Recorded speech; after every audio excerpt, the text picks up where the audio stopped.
The Honourable Leader of the Opposition. After 8 years, Mr. Speaker, this Prime Minister has replaced the joy of Christmas for children with poverty. 27,000 young people in Quebec have had to ask for a Christmas present under the 29th edition of the Santa Claus operation. One letter says, I'd like to be able to get a gift so that we can eat well on Christmas Eve. This has never been seen before, according to the coordinator. Young people are looking for warm clothes like snowsuits. When will the Prime Minister reverse these inflationary deficits so that our kids can have the joy of Christmas back? The Honourable President of the Treasury Board. Side of the House, we will always invest in our economy and help vulnerable Canadians at the same time. That's why our Canada Child Benefit has lifted almost 500,000 children out of poverty, Mr. Speaker. That's why we put in place $10 a day childcare. Why, Mr. Speaker? So families can go back to work. And that's why we are stabilizing grocery prices with the law that we introduced in this House today, and we encourage every member of this House to vote in favour of it. Thank you, Mr. Speaker. The Honourable Leader of the Opposition. The Environment Minister, the Liberal Environment Minister, is imposing a tax that punishes single moms, farmers, and small business. At the same time, he's been taking 60,000-kilometre flights in business class, obviously, and his climate change coordinator took flights to the equivalent of going around the globe 4 times, Mr. Speaker. When will the government stop the hypocrisy and the taxes? The Honourable Minister of Innovation. Mr. Speaker, I think Canadians watching us will see where the hypocrisy is. The Conservative leader, Mr. Speaker, was against all the investments we've made in green energy, in green aluminum, in green steel, in battery plants. I've never heard the opposition leader speak out in favor of the Canadian economy, in favor of the energy transition, and in favor of Canadian workers. That's what we're doing on this side of the House. We're fighting for workers and the green economy. After 8 years, we've entered the next phase of this Prime Minister's economic misery. We've seen just inflation, and today we learn Canada's in a state of stagflation, as our economy shrunk by 1.1% in the most recent quarter, while the American economy boomed at 5%. Wow. Mr. Speaker, this is the result of high taxes, big deficits, and crippling red tape. At the same time as the prices rise for Canadians, their wages are falling down. The economy is now smaller than it was on a per capita basis 5 years ago. Why is it that the American economy is roaring while this Prime Minister's economy is snoring? The Honourable President of the Treasury Board. Mr. Speaker, despite the trite rhymes coming from the other side of the House, I'd like to remind everybody in this House that we actually have an economic plan, unlike the opposition. Our GDP today, Mr. Speaker, is at 4.1% above pre-pandemic levels. That is higher than Italy, the European Union, France, and Germany, Mr. Speaker, and the IMF projects that Canada will have the highest economic growth in the G7 in 2024. Mr. Speaker, that's an economic plan at work. The Honourable Leader of the Opposition. Mr. Speaker, in fact, the economy is smaller today than it was 5 years ago on a per capita basis, and the IMF projects Canada will have the worst economic growth over the next 6 years and the next 40 years. This is the result of high tax hypocrisy. The Environment Minister, it now comes out after he punishes single moms and small business owners and farmers for heating their homes and driving their vehicles. He has flown 60,000 kilometers. His climate change chair has flown the equivalent of going around the world 4 times, and now they're off with 70,000 other people at a air-conditioned dome in the desert in a petro state, Mr. Speaker. Why won't they park the jet, end the hypocrisy, and axe the tax?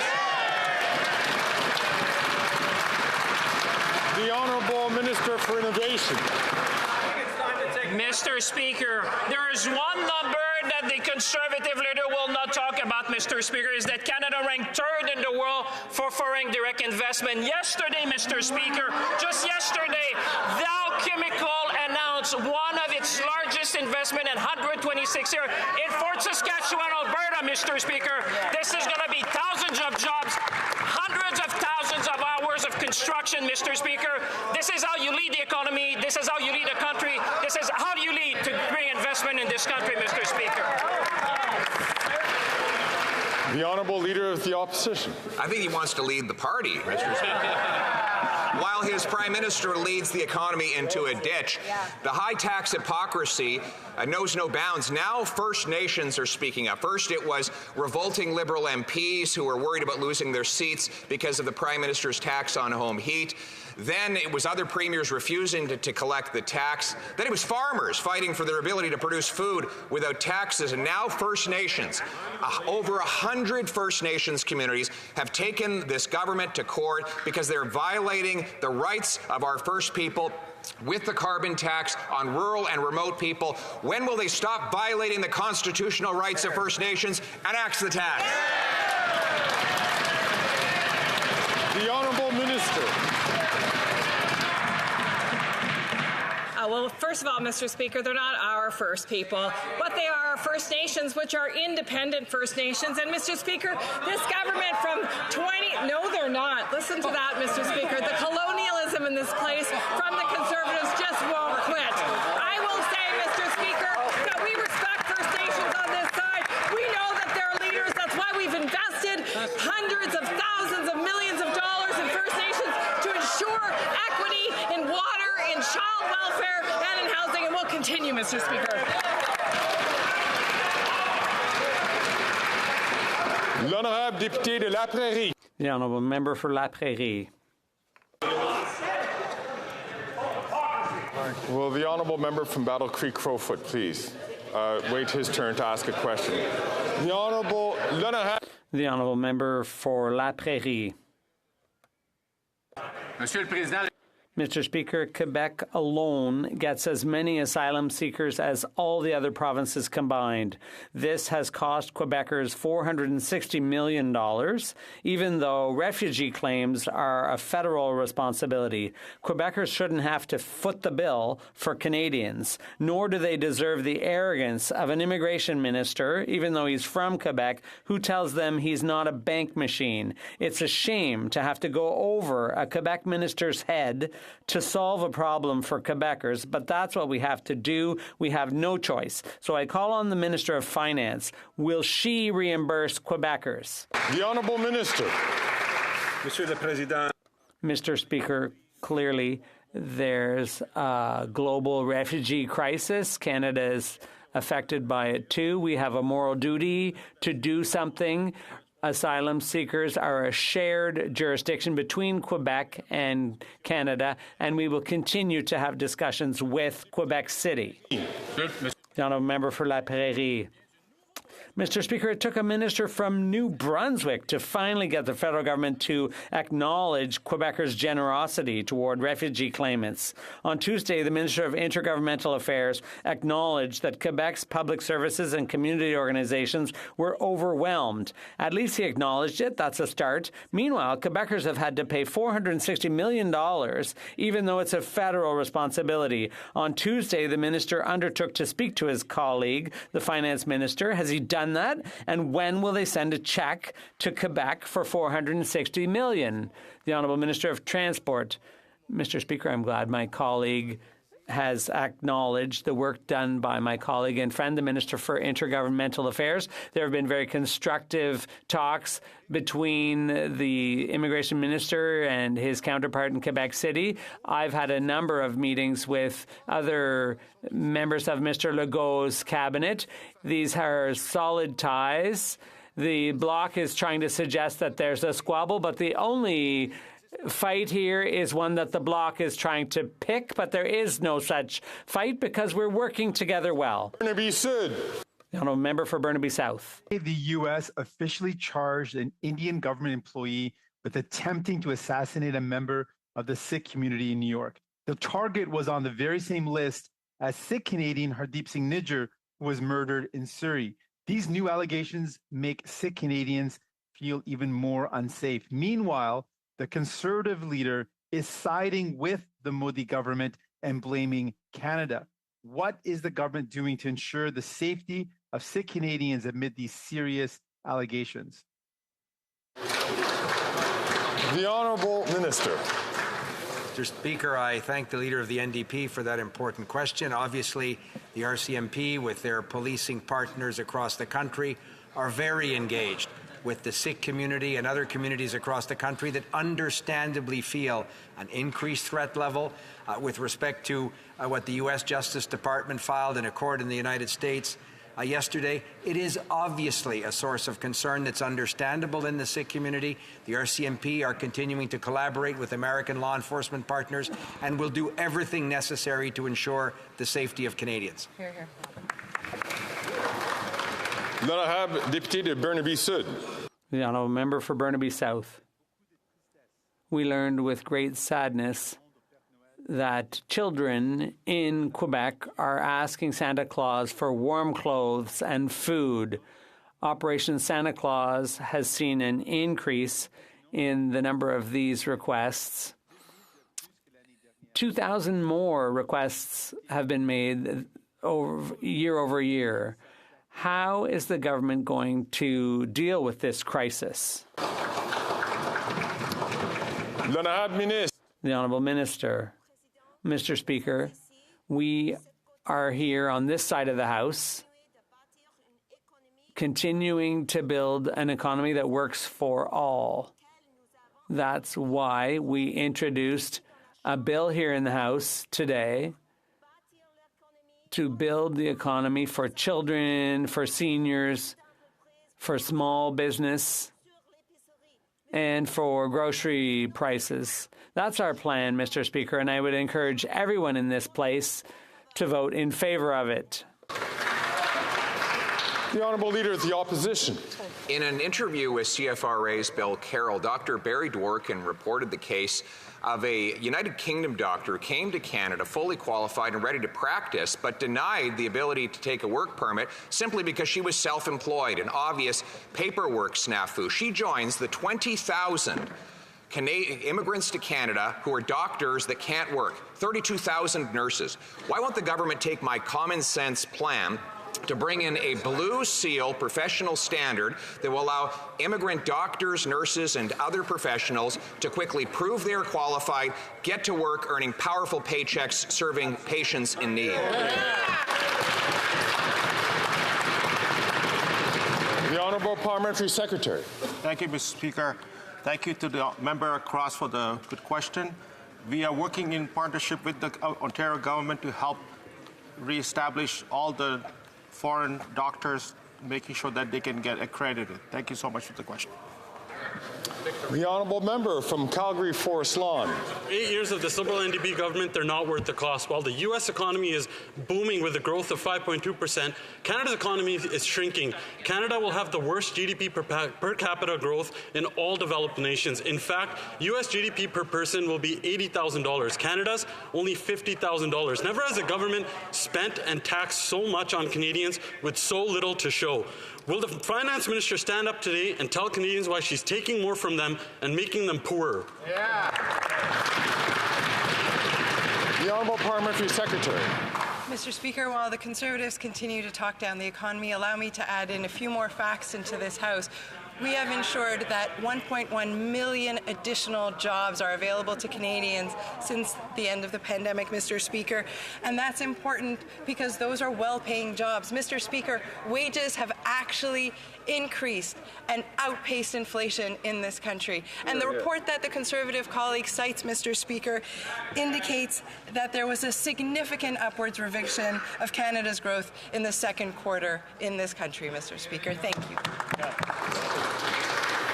The Honourable Member from Northumberland, Peterborough South. Thank you very much, Mr. Speaker. After 8 years as NDP Liberal government, the financial gap between Americans and Canadians has never been larger. The average GDP per capita in the United States is over $80,000. In Canada, it's merely $50,000. Unbelievably, Mr. Speaker, the situation is getting worse. The growth was over 5% in the United States this year. In Canada, it's shrinking by more than 1%. When will this government finally take responsibility for failing Canadians and change direction and adopt a common sense plan led by a common sense leader?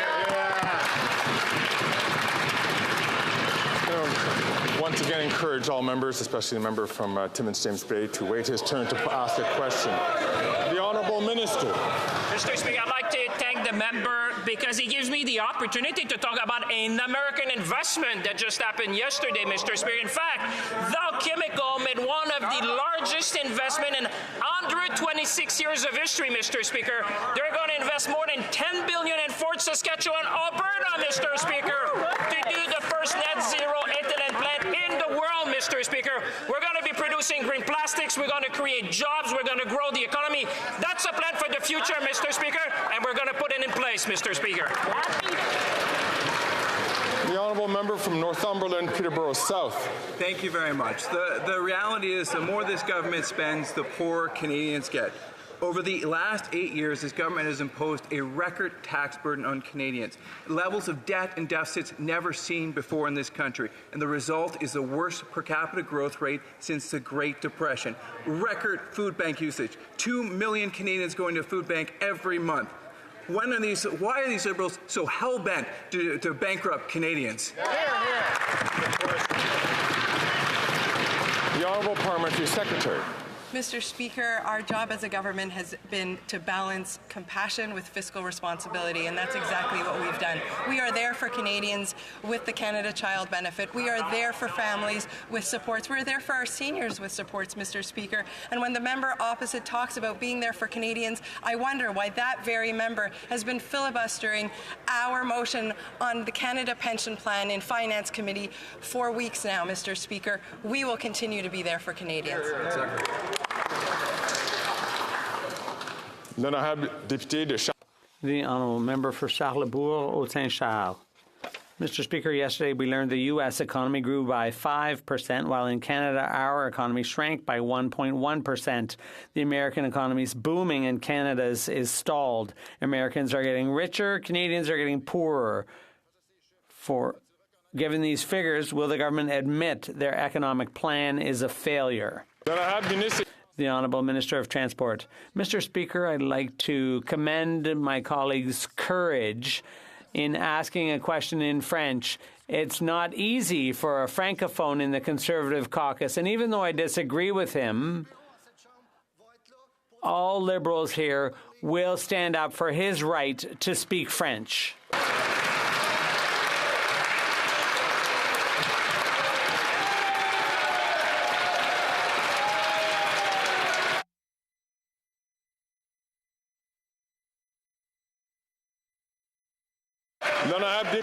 The Honourable Member for Charlesbourg-Haut-Saint-Charles.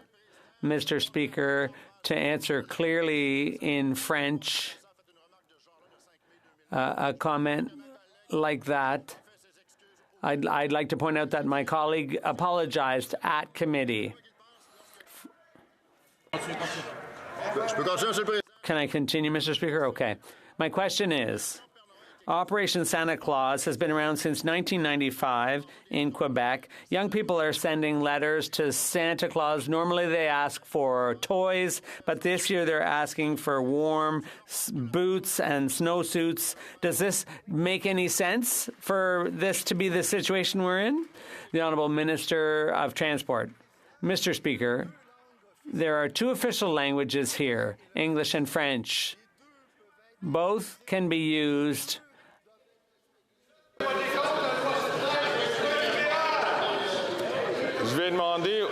I would ask members to please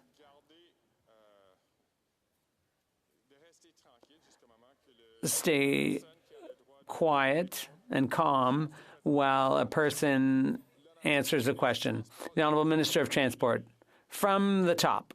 Thank you, Mr. Speaker. Once again, French needs to be respected in this place. Both official languages should be respected in this place. And if a colleague answers in their mother tongue, that should be respected. whether it's English or French. Once again, I commend the courage of my colleague. It must not be easy being a Francophone conservative, given the tyranny of their colleagues. We will always stand up for the right to speak in French.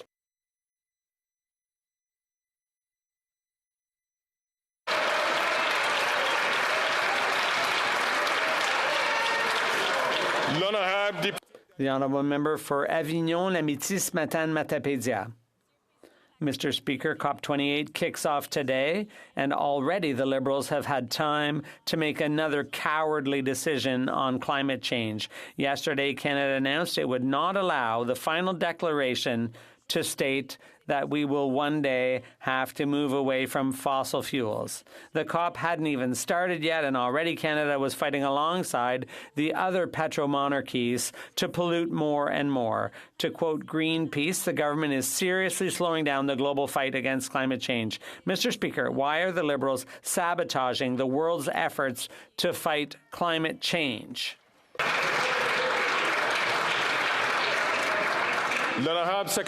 The Honourable Parliamentary Secretary. Thank you, Mr. Speaker. COP28 is the next major step in the collective effort to strengthen public safety, economic prosperity, and the well-being of our planet. We recognize that there are still challenges to be met. Canada is willing to work with its partners to accelerate global efforts in order to reach the main goal of the Paris Agreement, and that is to limit global warming to 1.5 degrees Celsius. Thank you, Mr. Speaker. The honourable member for Repentigny. Bad news for the Liberals, Mr. Speaker. Their carbon capture strategy, the one they've been hiding behind at COP28, was panned by the OECD last week. A report from the International Energy Agency warns that it's a mistake to rely too heavily on carbon capture. The IEA warns that we need to start letting go of the illusion we will capture implausibly large amounts of CO2.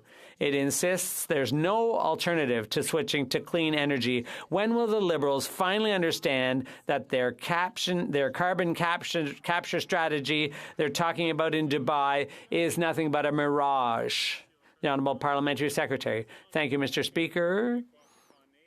The Bloc acknowledges that the federal and provincial governments have an important role to play in this issue of fighting climate change. It's ironic that the Bloc is calling for the cancellation of projects when they're constantly telling the federal government to mind its own business. Thank you, Mr. Speaker. Now, a member for Repentigny. Mr. Speaker, history is repeating itself at COP28. Canada is once again conjuring up a mirage of green oil. And while the Minister of the Environment is making fine speeches in Dubai, back home in Canada, oil company Suncor announced on Monday it was increasing production with the resumption of operations at the Terra Nova oil field in Newfoundland. Once again, while the minister is making fine speeches, oil is flowing like never before back here in Canada, all while the planet is burning. When will the Liberals stop being part of the climate problem? The Honourable Parliamentary Secretary. Thank you, Mr. Speaker. I appreciate the question from my friend and colleague in the Bloc. The oil and gas industries make significant contributions to Canada's economy. They are also the largest emitters of GHG emissions. And that's why the oil patch is a key part of our plan to reduce emissions. This government plans to publish a plan for caps by the end of this year. Thank you, Mr. Speaker. And I'm in Kent, Middlesex. Speaker, after enduring 8 years of this NDP Liberal government, 1 in 5 households in Ontario are struggling to put food on their tables. That adds up to 2.8 million people, including 700,000 children. This is shocking. This is the highest record numbers that we've ever seen. It's painfully clear that this Prime Minister is not worth the cost. So will the Prime Minister tell his appointed senators to stop delaying Bill C-234 and to pass the bill now to bring lower prices for food for all Canadians? The Honourable President of the Treasury Board. Mr. Speaker, we introduced legislation in this House today which seeks to modernize competition laws to stabilize grocery prices, and we encourage everyone in this chamber to vote in favor, including the member opposite. In addition, Mr. Speaker, I wonder why the party opposite continually votes against measures that aim to make life more affordable for Canadians, whether it is the Canada Child Benefit, whether it is $10 a day childcare, whether it is supports for small businesses. Every single time the party opposite votes against, and it's really difficult to understand what is their plan. The honourable member from Lambton Kent Middlesex. Well, Mr. Speaker, under this government, there's been more people using a food bank than ever before. It's record numbers, and this Prime Minister is responsible for bringing record-level hunger to Ontario. Now, I understand that the self-proclaimed Socialist Environment Minister is threatened to resign if the bill passes, but Canadian farmers need this carve-out immediately. This will make food prices cheaper because if you're taxing farmers who grow the food, you're taxing Canadians who buy the food. So again, will the Prime Minister tell his appointed senators to stop delaying Bill C-234 and pass the bill so we can bring home lower prices for groceries for all Canadians? The Honourable Parliamentary Secretary. Thank you, Mr. Speaker. I just start by reminding the members opposite that the Senate is independent, and the only senators that sit in a caucus sit in that Conservative caucus. And I'd add, Mr. Speaker, that farmers understand the importance of fighting climate change and reducing emissions, and I'd thank that farmer for running her last election campaign on pricing carbon. That's why our pollution pricing policy reflects the realities of Canada's agriculture industry. We've spent almost $500 million on R&D and adoption for clean technologies for grain drying. We spent $12 million to reduce methane emissions from cattle, and we've spent $670 million to support the adoption of greenhouse gas reduction practices on farms, and we'll keep supporting farmers because they're key to fighting climate change. It's usually Wednesdays that people are quite hopped up. It's a little surprising that it's happening today on a Thursday. I ask all members, please, allow the person who has the floor to speak so that we can hear the question and hear the answer. L'honorable député de... The honourable member for Beauce. Mr. Speaker, the costly Bloc Liberal coalition showed us once again yesterday they aren't worth the cost. They rejected our motion to force the Senate to pass our common sense bill C-234. After 8 years, when Canadians have never been in such dire straits, these two parties want to increase the carbon tax even more radically. Canadian farmers need our support. Will the Prime Minister tell his own appointed senators to stop blocking Bill C-234 and bring down the cost of groceries for all Canadians? The Honourable Government House Leader. Thank you, Mr. Speaker. I'd like to reassure my honourable colleague, there are no Liberal senators. There are only Conservative senators. And it's Conservative senators who were bullying independent senators because they couldn't exercise their democratic right. The Conservative senators weren't respecting democracy. They weren't respecting Parliament. But the Senate is at an arm's length. It's independent, and they will act independently. Centre. Thank you, Mr. Speaker. The Prime Minister acknowledged missing and murdered Indigenous women, girls, and Two-Spirit people as an ongoing genocide. Parliament unanimously recognized it as a nationwide emergency. But how many times does the government's fall economic statement mention MMIWG2S? Zero. Mr. Speaker, zero. This government has a million excuses, but they refuse to take the urgent action that's needed to stop the violence. Can the minister explain why his government's fall economic statement fails to mention this ongoing genocide? Hear, hear. The Honourable Minister for Crown Indigenous Relations. Thank you, Madam. Thank you, Mr. Speaker. Thank you, Mr. Speaker. I'd like to thank my colleague for her comments and for her question. Addressing the ongoing violence against Indigenous women, girls, and 2S LGBTQ plus people is a whole-of-government approach which requires living up to our moral obligations as a country and to the calls for justice, Mr. Speaker. That's why Budget 2023 invests $125 million to implement the National Action Plan on MMWG, and we will continue to work with our partner, my friend opposite, as well as all Canadians to ensure that we address the issues of missing and murdered Indigenous women and girls. Thank you. The honourable member from Nunavut. There are First Nations who cannot return to their home communities due to the lack of homes. They are being pushed out of their culture, family, and traditions due to the neglect from the Liberals. At the pace this government is moving, it would take anywhere between 58 to 141 years to close the infrastructure gap, despite promising that they would close it by 2030.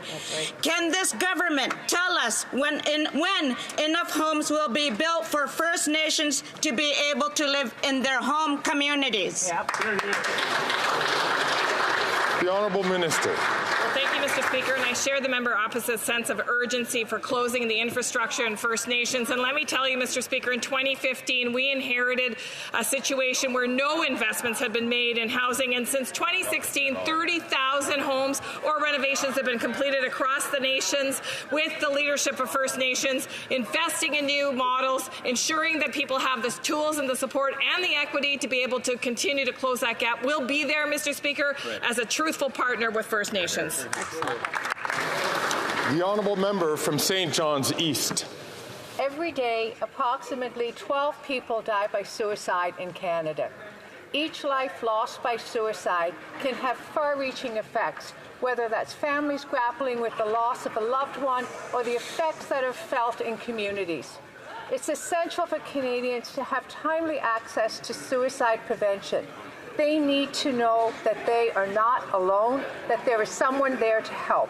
Can the Minister of Mental Health and Addictions update us on the launch of 988 Suicide Prevention and Emotion Distress Crisis Line? Great question. The Honourable Minister for Mental Health and Addictions. Thank you, Mr. Speaker, and I want to thank the member from St. John's East, who is a strong advocate on mental health and many other issues. Our hearts go out to all loved ones of those who have lost someone to suicide, and for those, we also reach out to those who struggle with suicidal thoughts. Each life lost shatters an entire family, communities, and so much more. As of today, the people in Newfoundland and Labrador and anywhere in Canada can now call or text 988 to have access to 24/7 bilingual, trauma-informed, and culturally appropriate suicide prevention support. If you are thinking about suicide or worried about someone else thinking about suicide, call or text 988. You are not alone. There is help available. Thank you, Mr. Speaker.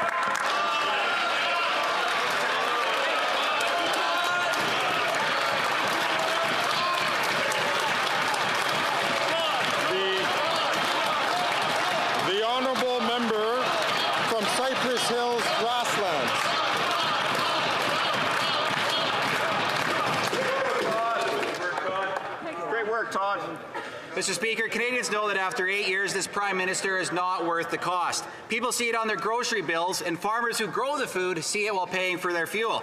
A young producer showed me his propane bill for grain drying from the start of harvest. In a span of 12 days, just 12 days, it cost him $950 in carbon tax alone, and harvest was just getting going. He's still waiting to see the final bill from drying his crops. Will the Prime Minister tell his appointed senators to stop delaying Bill C-2, 3, 4, and axe the tax for the farmers who grow our food?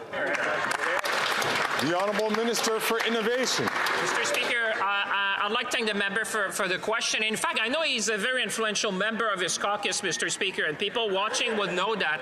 Mr. Speaker, if he wants to give a gift to Canadians before Christmas, why don't he convince his caucus colleagues to vote for affordability bill, Mr. Speaker, because in that bill, Canadians know that we will be reforming competition, one of the most fundamental reform in Canadian history, Mr. Speaker. We're going to give more power to the Contribution Bureau. We're going to make sure that they can do the study, Mr. Speaker. Canadians know that that the best way to stabilize price in the country for the mid to long term is to have more competition. Will they do the right thing for Canadians once for all? Let's see it.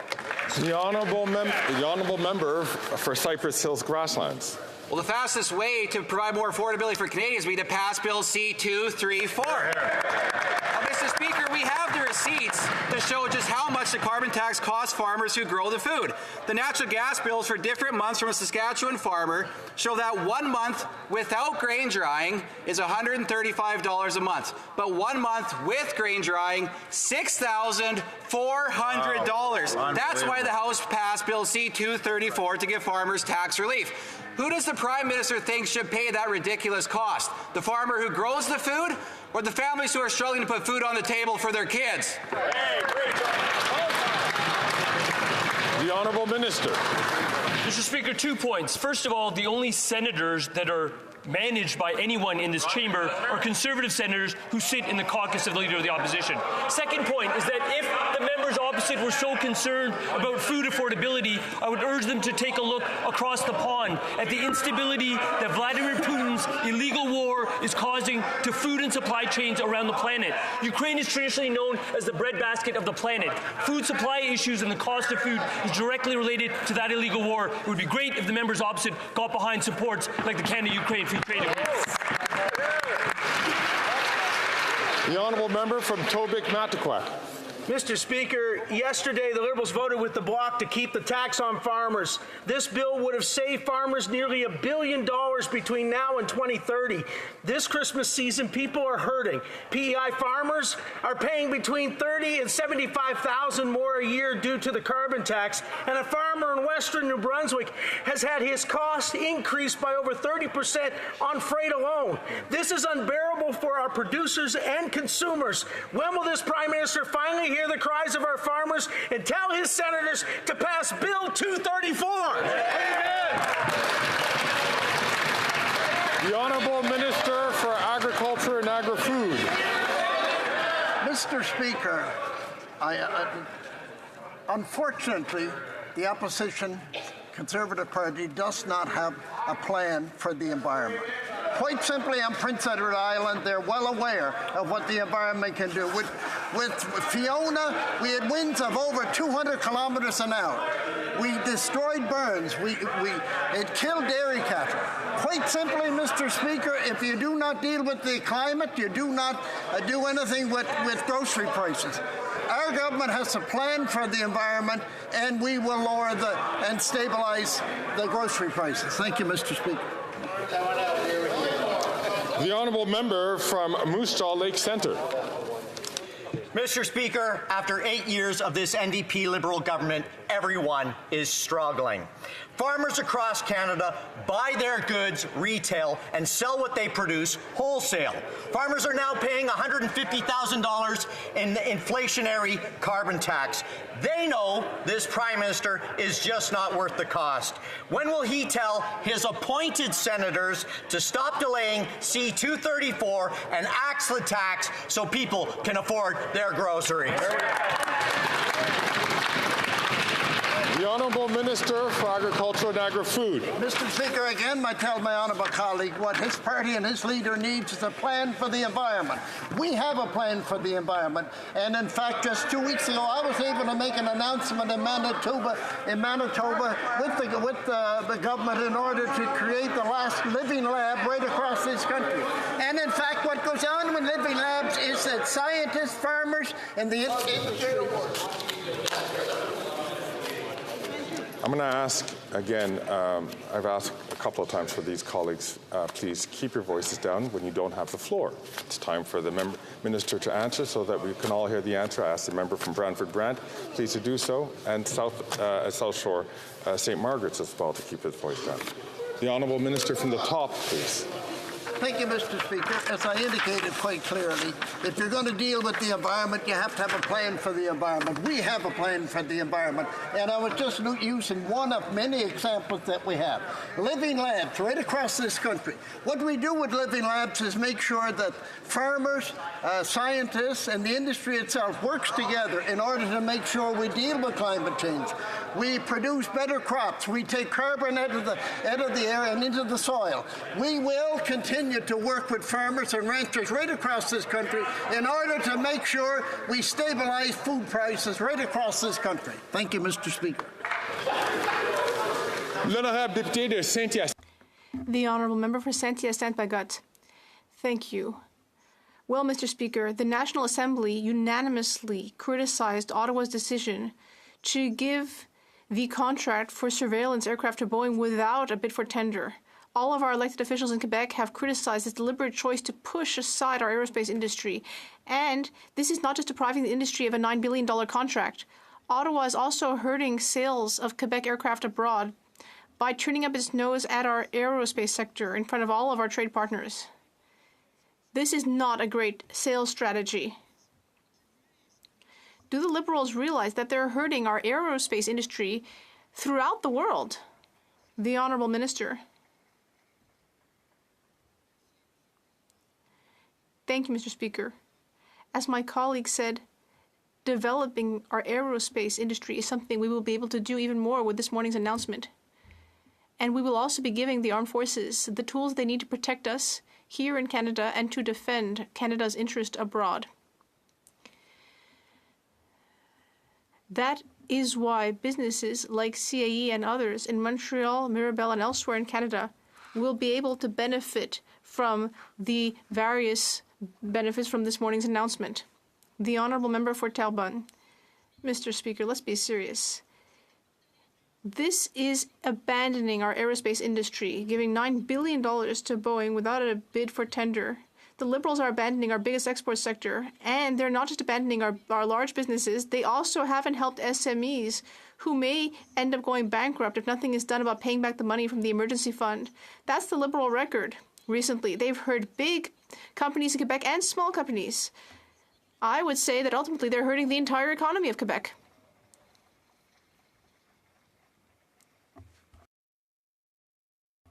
The Honourable Minister of Public Services and Procurement. Thank you, Mr. Speaker.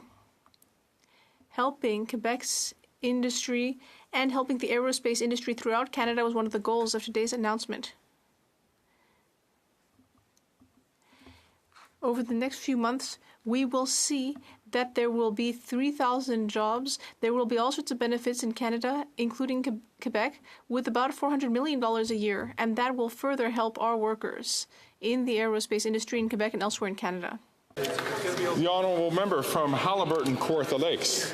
Speaker, this morning the Chiefs of Ontario joined the chorus of Canadians decrying the failure of the Liberal carbon tax. This burden inflicted upon First Nations, allegedly the most important relationship for this Prime Minister, has forced 133 chiefs to take the government to court in order to get relief. It's clear Indigenous communities are not better off after 8 long years of this government, nor is more money being put back in the pockets of the people who pay this tax. After yet another failure, Speaker, will the Prime Minister realize that the carbon tax has failed Indigenous peoples and finally axe the tax?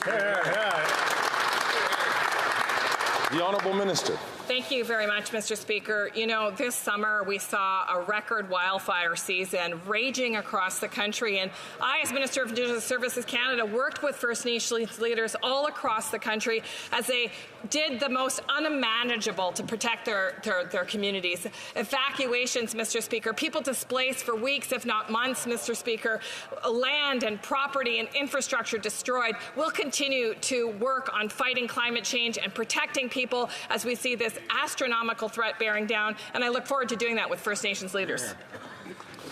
The Honourable Member from Haliburton, Kawartha Lakes. Thank you very much, Speaker. Actually, the Auditor General had a plan for that. It was approved, the 112 infrastructure projects sitting on that minister's desk that would deal with the effects of climate change, adaptation and mitigation. In fact, it was Indigenous projects that talked about dikes, dams and culverts, things that would give Indigenous communities the fighting chance to stay on their land in the event of an extreme weather event. But this minister would rather waste money. Instead of investing $6 to save those $1 to save $6, rather than the current plan of evacuation, relocation, and rebuilding.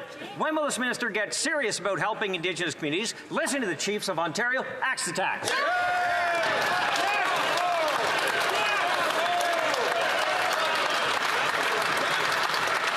The Honourable Minister for Indigenous Services.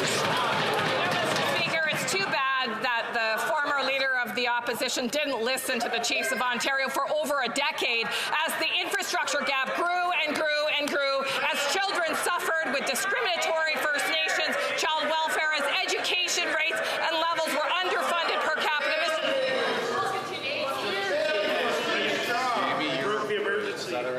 I'm having trouble once again listening to the honourable member. There have been a number of voices close to the speaker. I'm going to ask the honourable minister, please, to start again because I would like to hear the answer.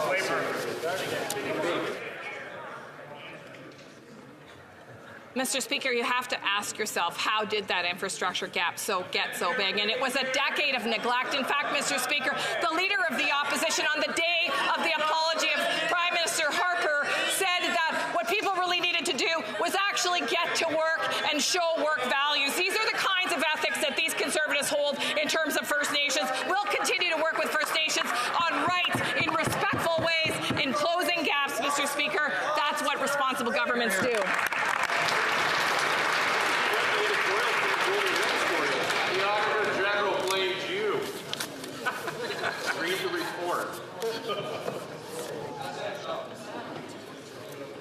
I'm going to ask all members once again to please listen to the whips as they're trying to give signs for folks to keep it together.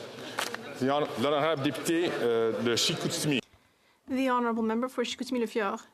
Mr. Speaker, once again yesterday we saw that this Liberal Bloc coalition is not worth the cost. The Bloc joined the Liberals as usual to reject our motion to ask the Senate to adopt our common sense bill, C-234, to exempt farmers from the carbon tax. After 8 years, with food banks struggling, these two parties want to increase the tax even more radically. Will the Prime Minister tell his own appointed senators to stop blocking C-234? The Honourable Minister of Public Services and Procurement. Thank you, Mr. Speaker. What Conservative senators ought to say to Conservative MPs is that the price on pollution reduces pollution, it puts more money in the pockets of 8 out of 10 families, and it creates the jobs we need for the economy of the future. We all know that the official policy of the Conservative elite is that climate change doesn't exist, but this is 2023, and we're counting on Conservative senators and MPs to review that position. The honourable member from Don Valley East. Well, thank you very much, Mr. Speaker. Mr. Speaker, I'm a proud Canadian. I'm proud of this nation's bilingualism, and I'm proud of the federal government's role in promoting both official languages. In the House of Commons, it is a privilege for me to hear both official languages being used. Therefore, I was both shocked and disappointed at the Canadian Heritage Committee this morning when a Conservative MP asked a Francophone minister from Quebec to answer her question in English. Could the Minister of Canadian Heritage tell this House about the long-standing importance of the official language use in this government? Thank you, Mr. Speaker.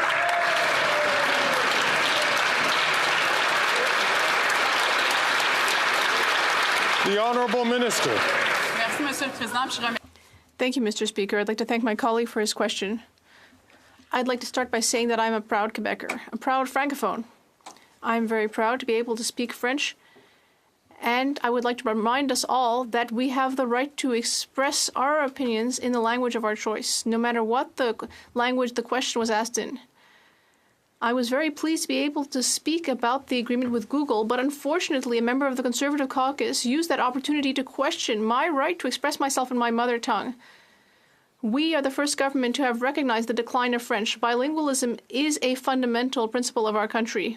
We will continue to defend and promote it, despite the fact that the Conservatives don't seem to like that.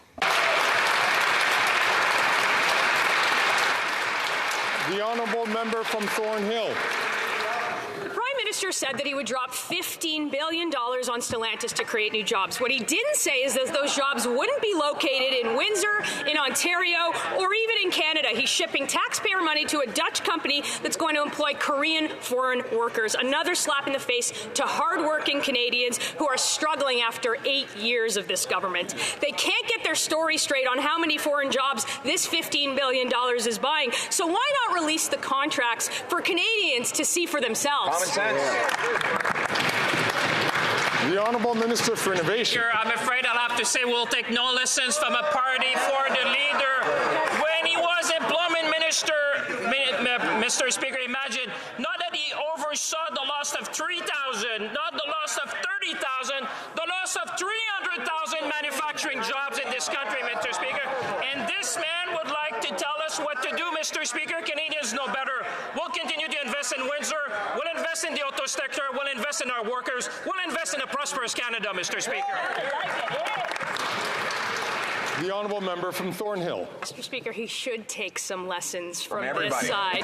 The story changes every single time he is asked. He should admit that Canadians got robbed blind with this deal. The Prime Minister even told his backbench to keep this all a secret and talk out the clock so they don't have to release documents. There's no reason to do that unless they're hiding something. Yes. So we want to know what's in this deal, why he spent $15 billion to ship Canadian jobs overseas and pretend that after 8 years they care about labor in this country. Why so secret? What are they hiding? Hey! Good job. The Honourable Parliamentary Secretary.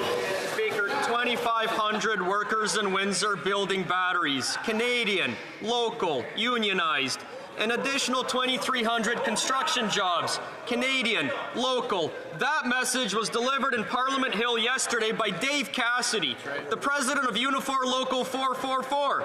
He represents 5,000 Stellantis workers. He will represent the 2,500 Windsor workers that will build the batteries.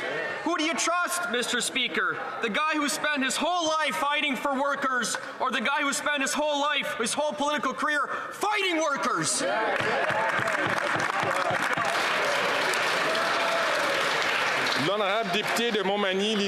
The Honourable Member from Montmagny-Lilley, Kamouraska, Rivière-du-Loup. Mr. Speaker, Quebecers are learning that the Northvolt battery factory in Quebec will be using hundreds of foreign replacement workers. That's $7 billion in taxpayer money, which will be used to fund jobs that should belong to Quebecers. Once again, this Prime Minister is just not worth the cost. After 8 years in power, this Prime Minister is failing to protect Quebecers' jobs. He should make the contracts public. He should make them public. I'm just going to put on my glasses here. He needs to make these contracts public for the battery factories. When will he do that? The Honourable Minister of Innovation. Mr. Speaker, I'm glad that my colleague put his glasses on, because I think he should start writing down some of the numbers here. The Conservative Party is never in favor of investing in the battery industry. They were against the GM investment. They were against Ford. They were against the Volkswagen investment. And now they're against Stellantis investment, which is going to create 2,500 jobs at the factory and up to 2,300 to build the factory, Mr. Speaker. It's absolutely scandalous. Canadians can clearly see what side the Conservatives are on, and it's clearly not on workers' side. Member from Malpeque. Thank you, Mr. Speaker. Mr. Speaker, the loss of innocent lives in the Middle East as a result of the ongoing conflict between Israel and Hamas has been tragic. There is an increasingly dire need to ensure aid gets into Gaza, where civilians are suffering. Canadians want to know how the government is helping bring relief to the region. Can the Minister of International Development please update the House and Canadians what our government is doing to provide help to those desperately in need?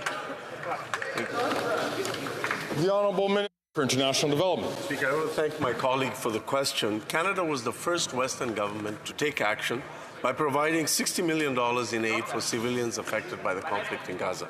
This included a matching fund that brought in 12 Canadian humanitarian organizations, and I'm pleased to share with this House that Canadians from coast to coast to coast donated almost $14 million to this campaign, and we will double this amount to nearly $28 million.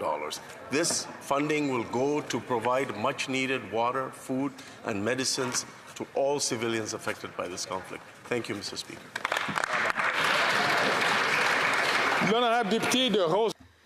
The Honourable Member for Rosemont-Patry. Mr. Speaker, Quebec is known worldwide for its aerospace expertise. We have the skills and the workforce, and yet when we need new aircraft, the Liberals are deciding to use an American company. and for outdated aircraft on top of everything else. Why not have an open and transparent bid for tender, which would enable companies like Bombardier to bid? This is mismanagement of public funds. We're talking about well-paid union jobs that are being ultimately lost to Quebec. Why aren't the Liberals helping our aerospace industry? The Honourable Minister of Public Services and Procurement. Thank you, Mr. Speaker. I'd like to thank our colleague for giving me a chance to talk a little more about this subject. This morning's news is excellent news for the armed forces, who will have aircraft that are designed for the critical situation we're now facing globally. This is also good news for the aerospace industry throughout the country. We know that providers will be receiving investments of $400 million a year with hundreds of jobs, and we know that various companies like CAE and our partnerships with Polytechnique and the Université de Sherbrooke will benefit a great many stakeholders throughout the country. No point of order for question period. There's one more question on the list. L'honorable député de Richmond. The Honourable Member for Richmond North Basca. Mr. Speaker, in this House, we often criticize the government vigorously, but we should also congratulate it when it does good things. I'd like to thank the Minister for her hard work to sign this first agreement with a web giant, Google. This will help our media, but I'd like to ask her to confirm that some measures have been taken to support our local and regional media. For example, in my riding, there are various small newspapers and radio stations. So I'd like to hear from her whether measures or guidelines have been put in place to ensure that these local media can also have their fair share and that this will support them in future. The Honourable Minister of Canadian Heritage. Thank you, Mr. Speaker. I'd like to thank my colleague. I recall when I was at the National Federation of Culture and I would come here to discuss the importance of protecting our media, my colleague, even though he was part of the Conservative caucus at the time, always spoke up for media, including rural media. So I'm pleased to be able to tell him that under the agreement, there will be a place for local and regional media at the negotiation table, as well as official language minority media. That will be good for all media in the country, and we're really keeping a spot at the table for local and regional media. Thank you. As I've already said to the members yesterday, there are 4 points of order in the House. The first was done by the member for La Prairie and is coming up now. Mr. Speaker, parties were consulted, and I believe that we have unanimous consent for the following motion. That the House recall that Christmas is a tradition celebrated in Quebec and Canada. B, denounce the Canadian Human Rights Commission statement that statutory holidays related to Christianity, including Christmas and Easter, represent an obvious example of systemic religious discrimination. And my sound cut out. And C, denounce all attempts to polarize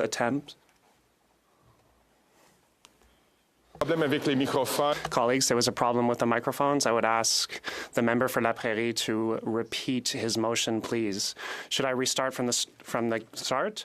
Yes. Mr. Speaker, the parties have been consulted. I think you'll see that there was unanimous consent for the following motion.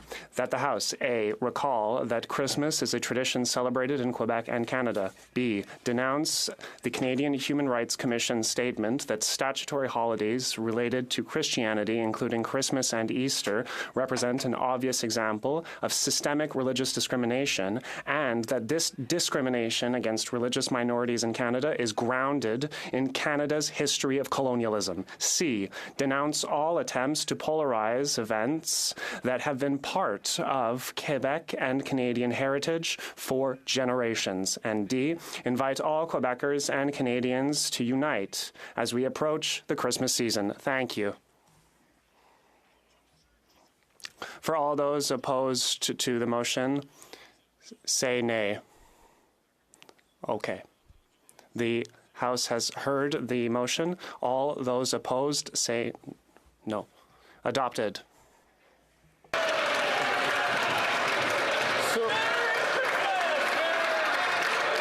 Sur une appel au règlement. A point of order. The honourable member for Carleton. I believe you, if you seek, you will find unanimous consent for the following motion: that the House of Commons condemn the divisive statements published by the Canadian Human Rights Commission claiming that public celebrations of Christmas amount to religious intolerance and discrimination, and the House recognize the rich cultural traditions that Christians and many other Canadians share at this special time with their friends, their communities, and their families, and affirm their right to celebrate freely, and that the House of Commons wishes all Canadians a Merry Christmas. Thank you. I believe we don't have unanimous consent for this motion.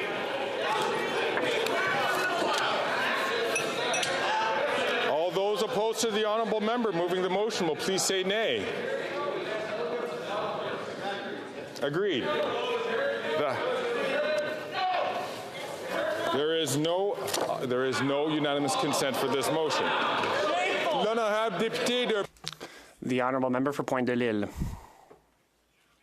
Mr. Speaker, I do hope that you'll see that there is unanimous consent for the following motion: that this House remind the House that English and French are the two official languages of this Parliament, that the House remind the members that witnesses appearing at committees can testify in the official language of their choice, see that denounce the statements of the member for Lethbridge against speaking out in French during committee. For all those opposed to what the honourable member has said during his motions, please say no. So be it. The House has heard the motion. All those opposed, say nay. Unfortunately, there is not unanimous consent. The Honourable Parliamentary Secretary to the House Government Leader.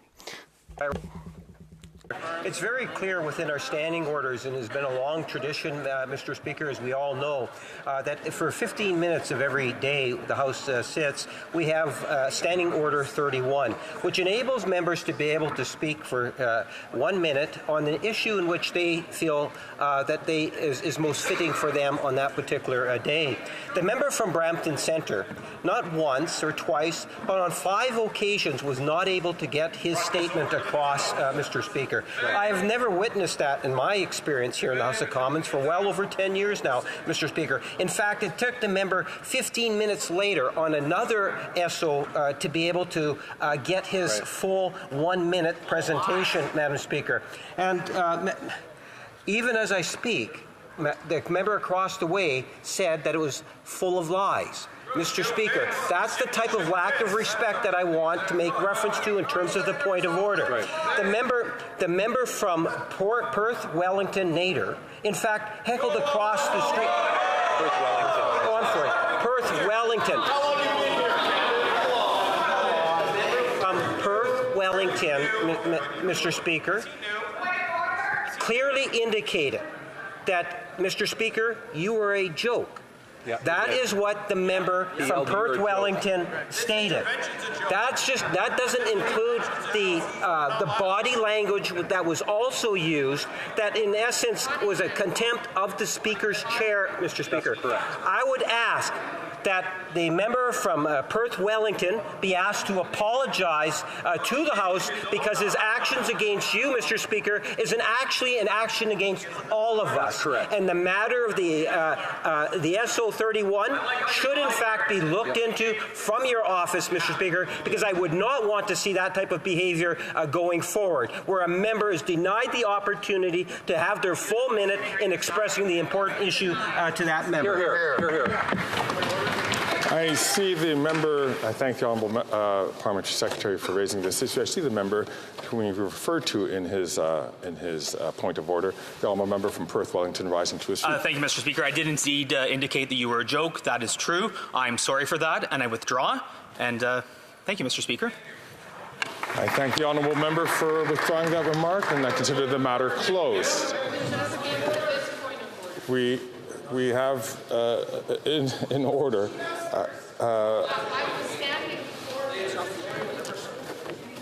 The Honourable member from South Surrey, White Rock. point of order, Mr. Speaker. There is a long-standing rule in this House that one's comments should not bring disorder to this House.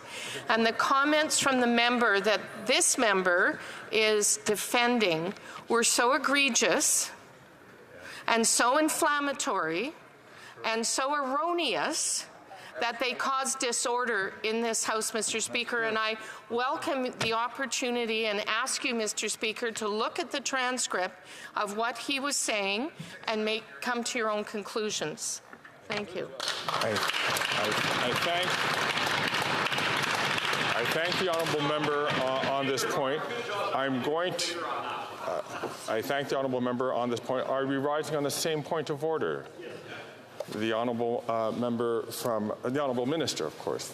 Mr. Speaker, I rise very seldomly on these kinds of matters, but I do think it's really critical to appreciate the importance of freedom of expression in this country, but also in this chamber. And what we do in this chamber is critically attempt to reflect the views of our constituents. There are times when we've heard things on both sides of this chamber. I've been here for 8+ years now that I don't agree with, and I'm sure others don't agree with. But the notion of shouting down an individual not once, not twice, but 5 times, preventing them from actually being able to deliver their SO31 is something that I've not seen before, and I think it merits reflection on your part, Mr. Speaker. Thank you.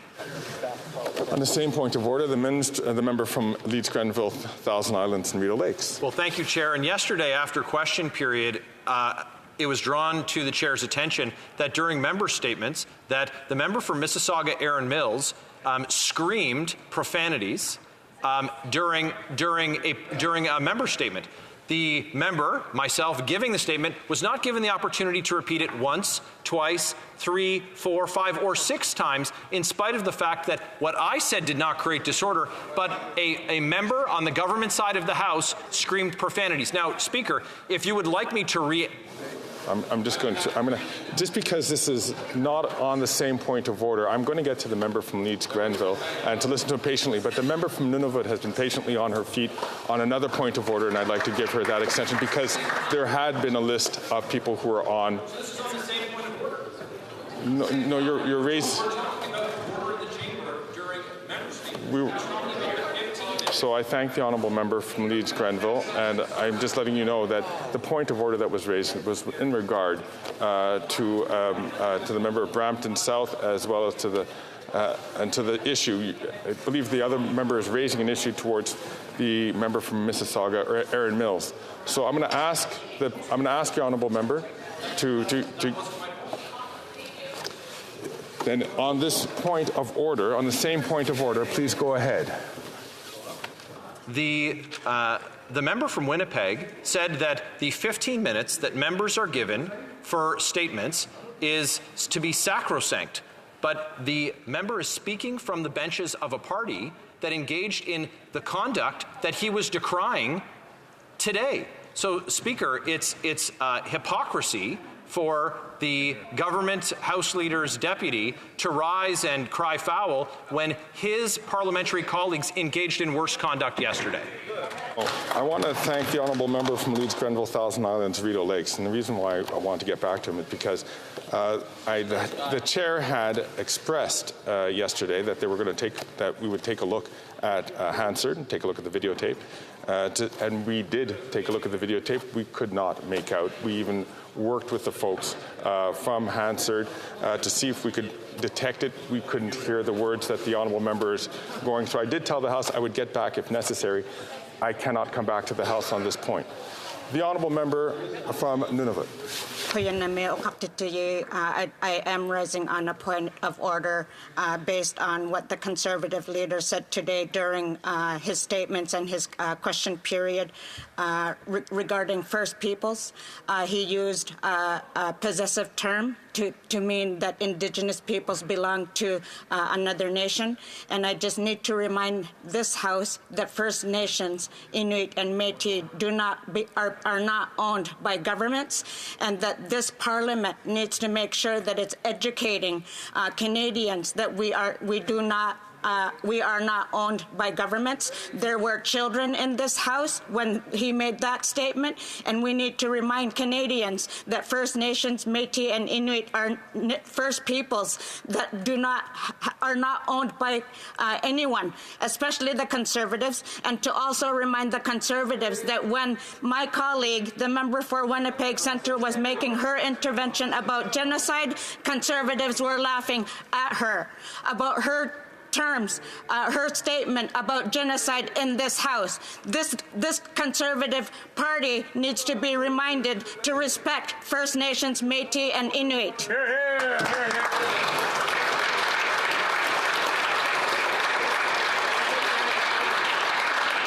Thank the member from Nunavut for her 2 points of intervention. The first, reminding this House and reminding all Canadians, of course, of the status and the importance of Canada's First Peoples, Inuit, and Indigenous peoples. So I thank the honourable member for that.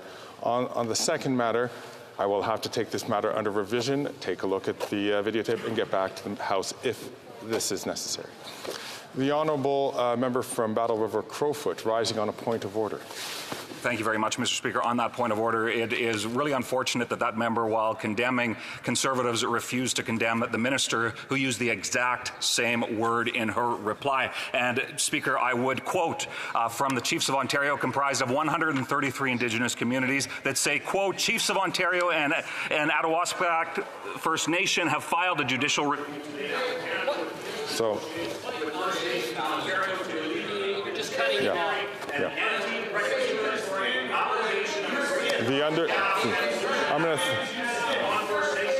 The honourable member from Battle River Crowfoot.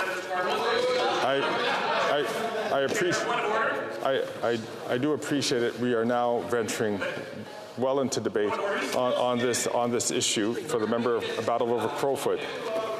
And there was not a debate on the point that the member was raising, but the honourable member from Crowfoot, Battle River Crowfoot, would like to make a new point of order. Thank you, Mr. Speaker. And on that point and your clarification, I would hope that I would be regarded the same respect as that member in allowing her to finish her statement. So I would hope that I would be regarded the same. And the fact that, and quoting, Mr. Speaker, that the honourable member from Crowfoot to give me a second, please.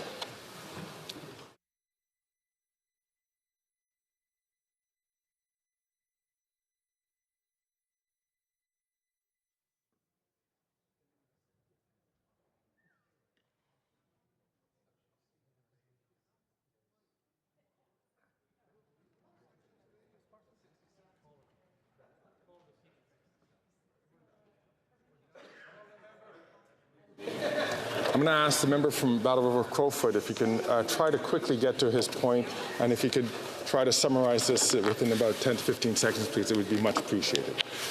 Thank you very much, Mr. Speaker. It would be simply to say that the point that the Leader of the Opposition was making was exactly in support of First Nations, who have pointed out, in summary, Mr. Speaker, that the carbon tax has a disproportionate effect on First Nations. And, Mr. Speaker, it is shameful that other parties in this place would refuse to acknowledge that same fact and would try to play games as opposed to acknowledging that First Nations want the tax axed. So we have now ventured well into debate on this point. It is now time to move towards the Thursday statement, and the honourable House Leader on the Thursday question. I'm certain he would like to ask. Thank you very much, Mr. Speaker. I was hoping the Government House Leader can inform the House as to the business for the rest of this week and for the following week. And as we are entering into the end of session period, if she could indicate to the House if she's able to, even the week after that, because I know there's usually a flurry of activity in the last few weeks of the December and June period. So if she could update the House, I know most members would appreciate that. The Honourable Government House Leader. Thank you, Mr. Speaker, and I'd like to thank the Opposition House Leader for that question. Mr. Speaker, this afternoon we will debate the Senate amendments related to Bill C-48 on bail reform. Tomorrow morning, we will call government business number 31, which concerns Bill C-50, an act respecting accountability, transparency, and engagement to support the creation of sustainable jobs for workers and economic growth in a net zero economy. In the afternoon, we will call report stage and third reading of Bill C-57, which implements the 2023 Free Trade Agreement between Canada and Ukraine. Next week, priority will be given to the motion relating to Bill C-50. We will also call report stage and third reading of Bill C-56, the affordability legislation, and second reading of Bill C-59, an act to implement certain provisions of the Fall Economic Statement, which was introduced earlier today. Thursday will be an opposition day, and on the following week, I will circle back to the member opposite. Thank you, Mr. Speaker. Thank the Honourable House Leader and the two